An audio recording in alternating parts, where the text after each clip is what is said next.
Hey, what's up guys? Welcome to the Wangzilla channel. This is Will. And yeah, just been cruising around a little bit today, went to the gym and whatnot.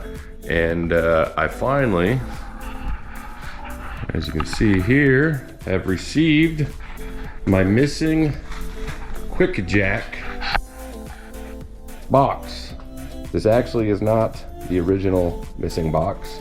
I contacted Quick Jack, got him on the phone relatively easy, and spoke with somebody I believe named Jewel and another lady on the phone, and they went ahead and shipped me out a complete replacement box 2 of 3 for my Quick Jack system. So hopefully tomorrow I'll be doing a video of putting this together and getting it set up. Really excited to get this thing going. I have the wall hangers here. I have the truck extension pieces here. Here's the power hydraulic unit, both frames, and really I'm only missing the puck blocks, which I'm going to be using on my wife's EcoBoost, which isn't here today right now. And yeah, I have the low profile blocks, came in a few days ago. I had those in my office, and I'll be using those probably for the ZL1, and then I'll be using the truck extension pieces for the exploder. I think the van, the Beastzilla, it might be a little bit too big for the Quick Jack, and plus you're supposed to really have it on a level area like in the garage, and I won't be able to fit the van in here. So yeah, anyways, I will be doing a couple of videos maybe tomorrow, maybe setting this thing up, and then if I have time I'll be doing an oil change and also differential fluid change on the Beastzilla, and then sometime in the very near future I'll be doing a oil change, differential change on my wife's EcoBoost, depending on when I get the puck blocks for that. And also earlier today, which I filmed, I was messing around, I did get my GoPro 10 back from warranty replacement. Been having issues with my new GoPro 10, and my old one had issues where I'd plug it in, it would kind of just power itself on and off continuously no matter what firmware I was on. And half the time I'd go get my GoPro thinking it's 100% and it would be at 0. And so I got the warranty, they did an RMA for my GoPro, sent me a new one. Same issues with this one, it seems like, so I'm just gonna have to plug this thing in and the batteries, pull the batteries out and charge them in the battery thing. I'm gonna try getting the Enduro battery, maybe that'll help. But since this GoPro, I use the mod case where it goes in there with the speaker, and it hooks up to the microphones easier. And so pulling the battery out each time is definitely a pain, because you have to actually take all your attachments off, pull the whole GoPro out, pull the battery out, plug it in, put everything back into place. So it's kind of a pain. But yeah, so I was messing around doing some filming. I did some cruising to the gym and back. So it's to the gym, daylight, coming back was at night. I used the GoPro 10 on the headrest mount, and I also used PDR. PDR is horrible resolution. It's got awesome features, but the resolution is like 720p, which is, it looks bad. But I'm thinking about trying to splice the 4K footage of the GoPro with the bottom section of the PDR, which has the cool like RPMs, the G-force and whatnot. I'm gonna see if I can splice those together to make a single kind of a cruise video synced up. So I'm gonna post that.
then hopefully tomorrow, like I said, get the Quake Jack set up, maybe test it out. And if I have even more time, I'll do some stuff with the Beastzilla, and then a ton more projects coming up. So stay tuned, and feel free to subscribe. Leave me a comment. I'm always quick to answer anybody who have any questions, and feel free to give me some advice if you see anything that you know, I could do better, or anything I can improve on, or if you have any recommendations of anything cool that I can you know, do or install or talk about, just let me know. All right, anyways, peace.